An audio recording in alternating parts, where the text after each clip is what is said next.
Welcome to Innovate and React. In this episode, we're diving into the more personal and professional journey of pursuing a PhD.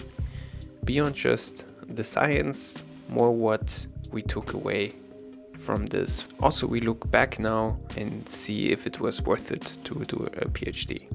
I'm here again with Nicholas Jankowski. He was already a guest in one of the previous episodes. And for those who haven't listened to that episode yet, maybe introduce yourself shortly. Yeah, thank you, Kevin. I'm glad to be here again. I'm Nicholas Jankowski. I studied chemistry in Dortmund and also did my PhD there. My background was organic chemistry, and I've talked about the topic of my PhD in the previous episode. Thank you for joining me again. I also studied in Dortmund, but not in the chemical department, actually in the chemical engineering department where the industrial chemistry is. And technically I also did organic chemistry a lot, but with a more industrial driven background and applications of catalysis in the most case. So in this episode, we want to talk a bit more about the motivations, why to do a PhD, and maybe even let's go a bit back further. Why did you start studying chemistry? Honestly, it was kind of a fight in me. Studying chemistry, virology, or I was also fond of computer science. And then I applied to multiple universities for multiple subjects. And then, Dortmund, I lived there, they responded, and I was like, do I want to really study chemistry? Then I got the results from the others back. It was possible to study most of the things. And then I was like, what do I really want? I was back at square one. And then I really thought about it, and was a fascinating thing about chemistry is that's maybe also why I was then in the organic department. You have compound 1.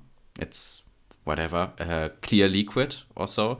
You make a reaction with it, and then you have something totally different, white powder, don't know, or crystals and so on. And you,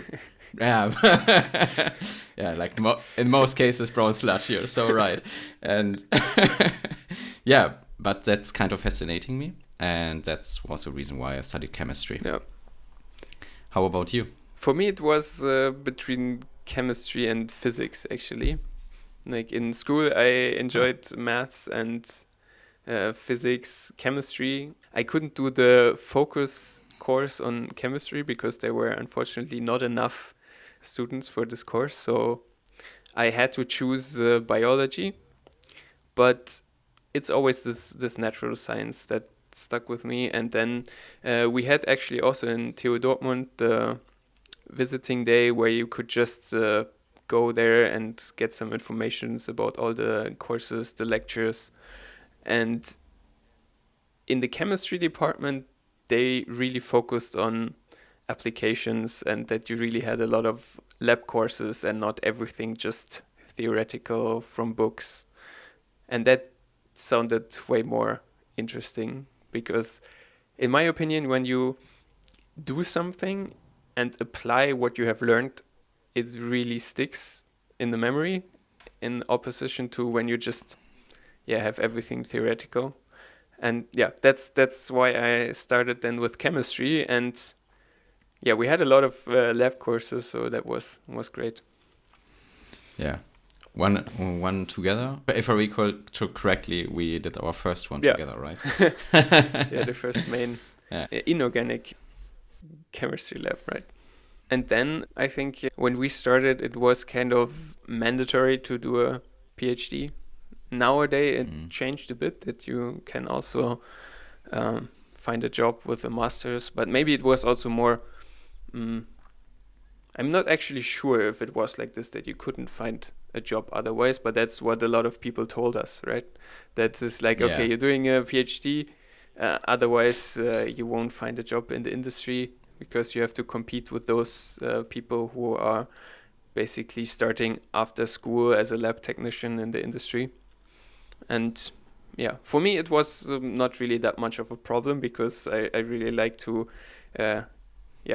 study all this chemistry stuff, because you really can, depending on what courses, also explain a lot of stuff from like the everyday life, which is Totally. interesting. What about you?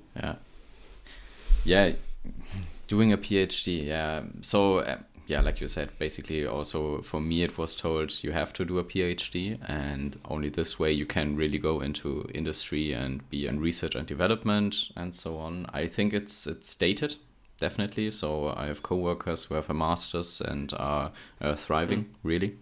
And yeah, I also think that it's kind of depends in where you're going to work in the end. Or a PhD gives you the chance to learn stuff you won't do in a master's, definitely. Master's thesis is a lot shorter, therefore it has a different focus area. And I think it was a good choice to do a PhD, to maybe go a bit further than that. For me personally, it was a good choice. I really enjoyed it, and the research part in it really was the selling point. Yeah. So after doing the masters, I was keen to do more, and so I did a PhD, not with a bad feeling or so, but with really a lot of excitement. Yeah, especially in the beginning of the PhD when you get really your own project.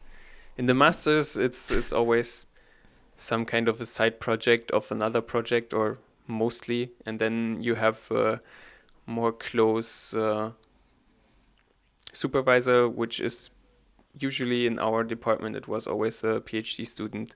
And then, it's you're doing your own thing, but if you have some problems, you always have someone to basically solve the problem for you, or at least give very good advice. So it's less on your own. And when you have the PhD, obviously you also have the professor as the supervisor, and we also had a group leader who always had great ideas for our projects.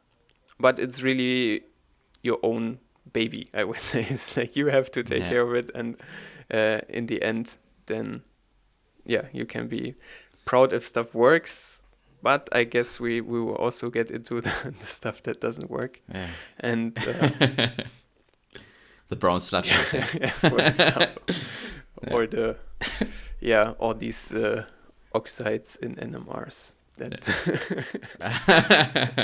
Talking of ligands, huh?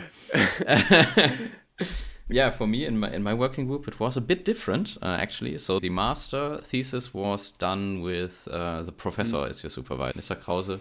He also gave you the topic, like, go figure and do the stuff, but you had a closer supervision from him than in the PhD. That's the same as you said.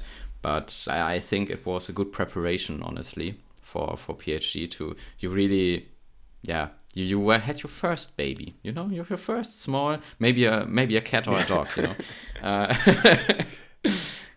And then you've got your PhD, and like you said, it's your baby. You are really taking care of it, and have to, you try to not be consumed by it. I guess that's also the balance of work and friends and family is really a thing, because especially in academia, it's kind of expected of you that you just basically live in the lab. It's not always everywhere, but still you really have to manage your time, and then you can also do it a bit differently. But looking back now, did your expectations you started the PhD with, did they match reality? On expectations to reality, I thought it would be a lot more straightforward. So that you have your topic, you know the direction, you look into the literature, then you try to do it in the lab, and boom, nothing works, right? So you really were the problem solver. Like, troubleshooting is a main skill you should adopt. The problem with plants is that they don't survive reality. So you kind of always have to adjust, and you have to take detours and then see where you're going to. Which comes to another topic you mentioned in the preparation talk before our session. Something like where do you draw the line, right? But before we are going there, what's with you? Expectation versus reality? Did you got what you thought? Yeah, it's similar what you said, that first I thought it would be more or less like a continuation of the master thesis. But the thing is that the master thesis is a much more confined project, I would say. You have really, from the beginning to end, somewhat already a way that should work, because usually these master and bachelor theses are projects that are already not set to work, but they have been thought about before, and the probability that they work it's a bit higher. And in the PhD, it was a bit like that you could also branch out in so many different directions, because after all, it was your call. And there it really is then, as you said, sometimes stuff just doesn't work. You have a plan, and you just, for the optimization, you just run all the experiments, and in the end, it didn't really go in the direction you wanted, or you suddenly have a structural analysis that you want to find out something, and it just takes so much time to just find out what the side product is. And then time management again comes to place. That is really like a challenge that you have to overcome. And in the master thesis, that was not that much of a problem. Yeah, couldn't agree more. Really, it's that you have in the masters. It's a project you, or the professor at least thinks will work out, and often it really does. Right, it's more fleshed out than the topic of the PhD in the first place. Yeah, couldn't agree more. Yeah. Also, in the PhD, when you really go to new reactions or new stuff, I was one of the first people in our working group starting to do actual synthesis for ligands. Previously, with the old professor of the working group, Professor Baer, the philosophy was we just take commercially available catalysts and do optimizations. And that works great for like catalysis research, but when you really want to push the limits of reactions, sometimes you have to also modify the catalyst, and that was what Professor Vogt tried to establish in the working group again, because he did this also in his previous groups. And that really was then also a challenge, because I didn't have that much of other people doing the same. So I had to learn a lot, and a lot from Professor Vogt. He told me a lot, but then I was also able to go for 1 month to the Leibniz Institute for Catalysis in Rostock, and there I could really also learn from other scientists who are doing this synthesis catalysis research on that level, which really opened a lot of new procedures for me, which I so far had like an idea about how it works, but this in this field, this really comes to the details. And that was also then a good experience to have, basically open up your point of view, I would say, and then find out new ways. Yeah, those exchanges are really great. I'm really a bit sad that I didn't had one PhD in the middle of COVID, and then in my last year I could have, but then I choose to finish up my work, you know. But it would have been an opportunity, which is really great. Those exchanges don't come easy. Yeah, it was actually the month just before COVID started. Wow. Great timing, huh? Yeah. Ah, great. Yeah, my girlfriend, she did a PhD as well and had an exchange with Japan. So that was really great. And she still has friends over there. So, we visited last year. That's once in a lifetime Yeah. opportunities, right? Also not only the scientific exchange, but also then the personal exchange is, I think, Yeah. almost the more important thing actually. Yeah, that's also one of the most fond memories for me. So when you do a PhD at a university, you're not only doing the research but also the teachings for the new students, and that was always some kind of I really like to do it. Really, I know it's always a bit. You're not working on your PhD, not on your thesis, not on your topic, and so on, but to see how they grow when you really try to make good teaching and try to to the best give them your knowledge, Yeah. right? Then you really see they thrive, and that's really great. So one of my most fond memories is all the farewells after the main practical course in organic chemistry. Like you have this great lab with 20 students which are assigned to you, and this was always really touching moment when they finished up after weeks of service in there, and also some of them joined in after my defense. Yeah, also for me, I really enjoyed the teaching too. I had a lot of bachelor and master students that I supervised during their time in our working group, and also what you said, that they in the end were also very thankful for how they got to learn all this stuff, and that also made some connections that are still lasting. Yeah, you really had to see where they were going, right? So for me, as a learning, it was always you've got so many different kind of people who need other input and so on. So for example, I've got some in my lab who really didn't know much about organic chemistry, right? So you really go back to the basics and start from you have polar groups and unpolar ones and so on, and really start to bring them the basic knowledge, and then they leave the lab and you're like, whew, that was exhausting, but it was also great because they finally picked it up, right, and could go on and really study chemistry to their full potential. On the other hand, I've had one student at the end of his master who was just like, I need one last practical course. Please, can you do this for me? And I was like, yeah, sure, but what do you want to learn? And he wasn't even sure himself at first. And then we talked about it, and it was clear that it was troubleshooting.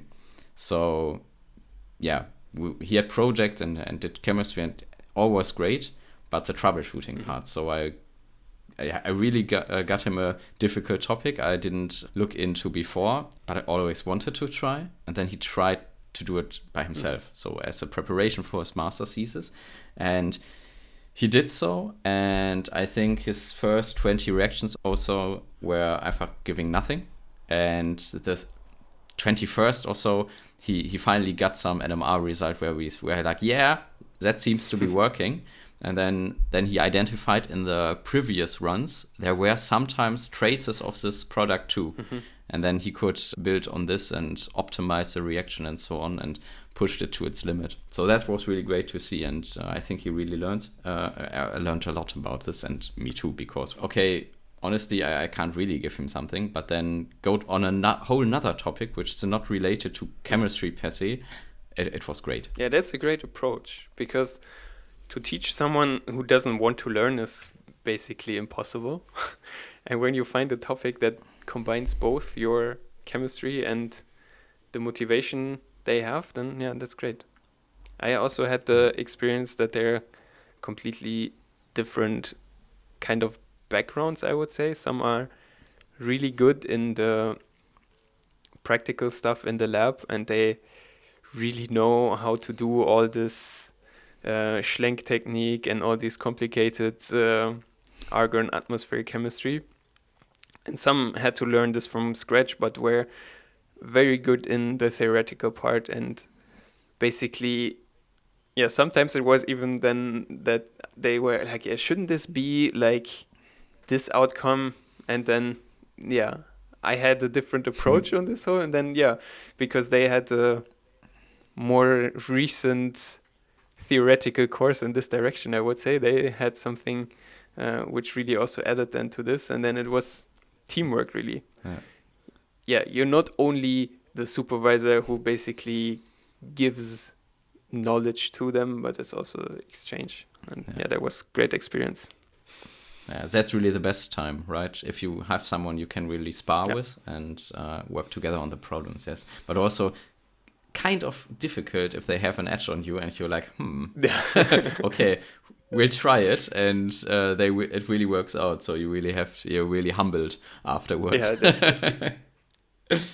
Yeah, then you really learn that you don't know everything better than them just because you have a bit more experience. It's like also the different backgrounds add up together. Can also be with your colleagues, Yeah, right? definitely. I've got really one there. I was really humbled, but it was about protecting groups. I was really, I wanted to do this special kind of protecting group because it would be more label to my next step, and it would have been made the synthesis easier. My colleague here was like, why don't you just do the other group, which is more well known and which is oftentimes easier and better understood. So, and I was like, they need a lot harsher conditions and so on to then remove, and I wanted to do this in a cleaner way, let's say. Yeah, he was right. He was right, and I lost to my pride at least 2 weeks, if not more. And he was right. I just should have told him, okay, you're right. I will do the best kind of reaction who everyone knows will work out fine, but maybe go on my yield in the second step. You know, it did go on my yield, but yeah, well, it's better to have a bit less yield than nothing. Yeah, or it was more like a very sticky solid, you know, so like a gel. Impossible to wait. It was a nightmare to deal with, and so the other way was a lot easier to adjust to. I also had the same, that there are some pathways which in theory directions should work out better, but the workup procedure of the other route was then easier. So in the end, if you really want a pure product, sometimes it's better to sacrifice some of the product to have a really pure product in the end. To learn how to focus on what would work best is a thing, yeah. And in our group, because we were in the engineering department, we were about half chemists and half engineers. That really also sometimes gave a completely new point of view on the topics, because it's really that chemists and engineers think differently. It was more like very broadly said that the engineers wanted that something works, and the chemists would like to know why. Really? Do you have an example in some specifics? Yeah, sometimes, for example, in the analysis of the reactions, that some engineers just had their analysis protocol for the GC, and it worked. And then there were some sudden spikes of something, but that was their problem, was basically just to optimize the reaction. And when there was a side product that in the end didn't really matter, there most of the time, sometimes they also did, but most of the time they didn't care too much about it. And the chemists were already in our discussions like, what is this product and where does it come from? Great. Yeah, that's something like that in my PhD as well, where I've got a side product and in my master thesis, and lost countless hours on solving, what is it, and so on, and I want to really know, and yeah. Honestly, sometimes I think the engineering's approach is a bit better, or at least less time consuming. Speaking of time management again. Yeah, right. In this experience of time management, what was your most profound So, memory? uh, so you know about the sunken cost fallacy? Like Mm-hmm. if you invest time in it, then you want it even more to succeed, and that you're really given in more and more and more time into it because it now has to work, right? Because you invested so much into it. Yeah, and I think that's a great topic in Yeah. PhDs. So everyone, I think at least everyone will Mm-hmm. experience this to some Yeah. extent. Weigh out the sunken Uh, costs to the opportunity costs. Yeah. Yeah, yeah, I really have to say, once I've been really fallen in the Mm. trap, and it was my second topic. So I did some internal alkynes in my second topic, and they were a lot more susceptible to everything. So after the catalysis step, the isolation was difficult, and I was troubleshooting first the isolation. Then I've encountered, okay, they are they are susceptible to air exposure. Okay, no worries. You have a Schlenk line, so you do everything under argon, no problem, right? Yeah, they are also temperature unstable, and so I was doing the rotovap on 20 degrees, so Mm. room temperature, and I couldn't work on this project in the summer months. Oh, yeah, okay. Yeah, that was I should have killed it a long time before, but I didn't. And yeah, it worked out in the end. It will be published. Wow, that's great. But yeah, my professor just put it in for peer review. And yeah, but honestly, it was definitely too Mm. much time involved into this. Yeah, the other one topic there, I caught myself. It was about allenes, which are also some kind of difficult to build Mm-hmm. up, at least partially or some of them. Yeah, and then I saw after the first analysis, so I did what 50 reactions on this, and then I found, okay, the mechanism is quite easy. It's too easy. There's no real gain in the research. And then I was like, immediate stop. No, Mm. I don't really waste my time on them anymore. Yeah, well, the other one is the one with where I should have heard on my colleague and do the other protecting group, Mm. right? 2 weeks, yeah, sacrifice to my pride. How about you? Yeah, I actually had a very similar problem with the temperature. For me, it was like I did the reaction in winter at room temperature. It just didn't work. Turns out the key was 30 degrees, which in summer sometimes we do have in the lab because there's like a glass roof and it's a bit like a greenhouse. Yeah, and also I tried to dock on some research of one of the previous PhD students in the working group and try to basically combine that with what I did.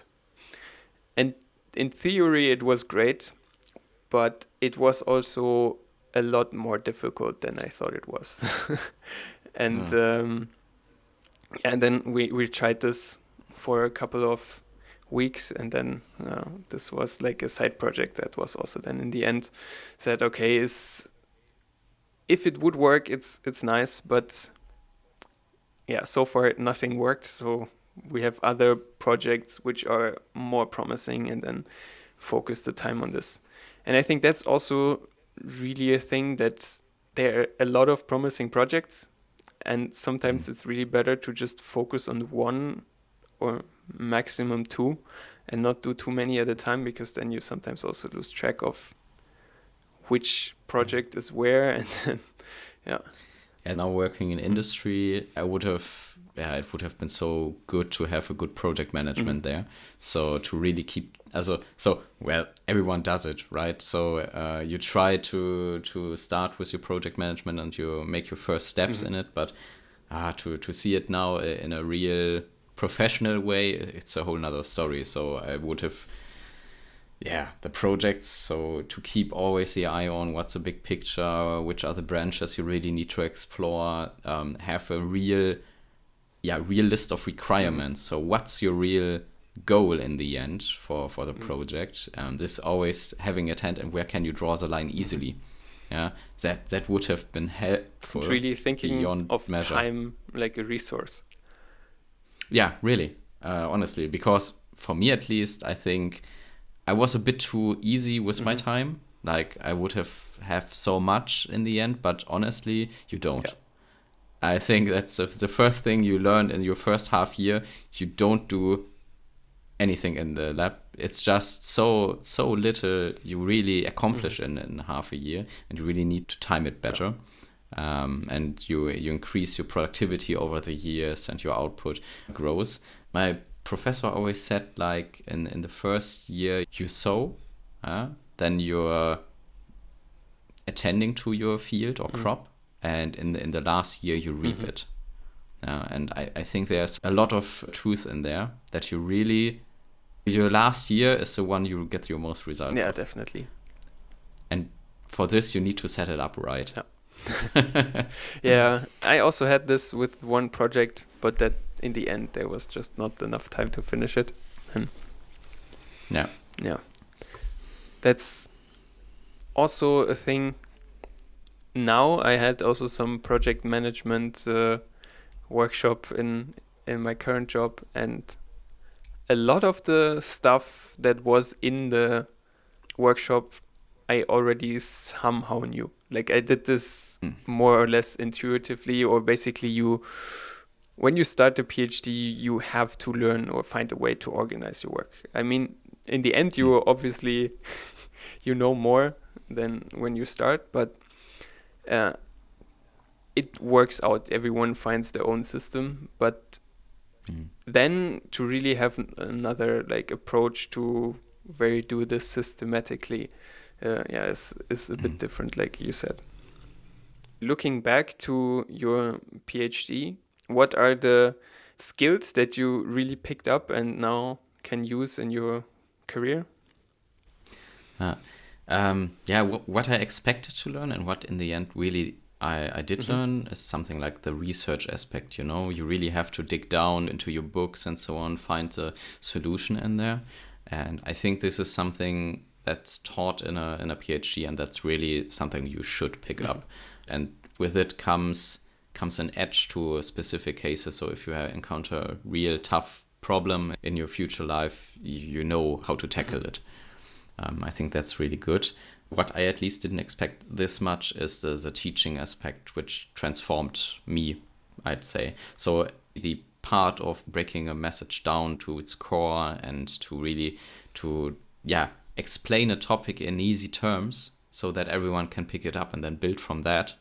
That's really valuable, because you will experience so many different functions at your work, and you all have to understand what's going on, and you have to make it easy, break it down, and then you can build with everyone on the future of the project. But for this, it must first be understood by everyone. Yeah, it's also this saying that if you cannot explain your research or what you know in easy terms to new people, then you don't really know it that well. Wasn't it Einstein? Yeah, I don't know who said it. It was some famous quote. Yeah, that I would also agree on. I always enjoyed teaching. Like I always, during my bachelor and master, did this after school teaching to school students. And there it was also maths and chemistry mostly.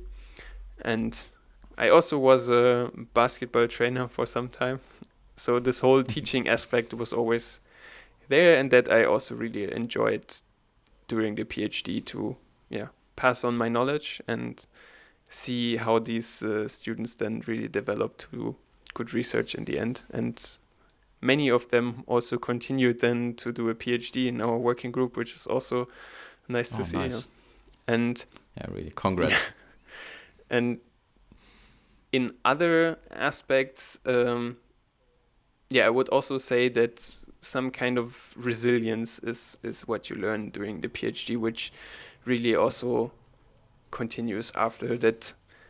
You are not really easily to set off by some problem. When something doesn't work like you wanted to, then you know, okay, you just have to find a different way and make it work. Yeah, the 300th glass vial of brown sludge really teaches you a lesson. Exactly. It's like there is always a way, and then sometimes not the way you imagined before, but in the end, there will be a solution. Yeah, really. And also in communicating said solution, right? When I encounter problems, and it was always clear that my professor wants a solution. I don't go to him with a problem. I go with him with a possible solution, and if he thinks this would work out. So it wouldn't be good to go there and ask like, hey, I have encountered this problem. What do you think about it? It's more like, okay, I think it's going this way, and I should deliver or go. Yeah, or it's more like the problem is, or here's the solution for this problem. Do you agree on it or not? And how do you think about it? And it was always this round. Yeah. I think that's also how you can distinguish good students from less good students, that really it's this, that they come up with a solution and then want to discuss their solution with you instead of, I have this problem, what's the solution? Yeah, really. And this is also a thing that you can teach, that some students, just because, especially in the beginning of the bachelor's and in school, you always have this very small problems and they really take you by the hand, okay, do this, this, and this, and in the end it will work. And when you come closer to your master thesis and PhD eventually, you really have to stand on your own feet and know how to solve these problems, and then to first come up with solutions and then discuss these possible solutions with your peers is really also a skill that you can learn in PhD. Yeah, couldn't agree more. Yeah, it was very interesting to also hear your experience with the PhD. I think we have a lot of common experience, but that's also nice to know, I guess, that everyone's in the same boat. You really are, right? I think that you really, in the end, you work on different topics, different departments and so on, but you're still working with humans, with other persons on doing research, and therefore you share a lot of experience because, well, it's about the humans doing it, right? Exactly. Yeah, that's a nice line to finish this episode. So thank you very much again for being here. Yeah, thank you. It was a pleasure. Also, thank you for listening. If you enjoyed this episode, don't forget to subscribe wherever you're listening to this podcast. If you have an idea for a future episode, a topic you would like to talk about, then let me know.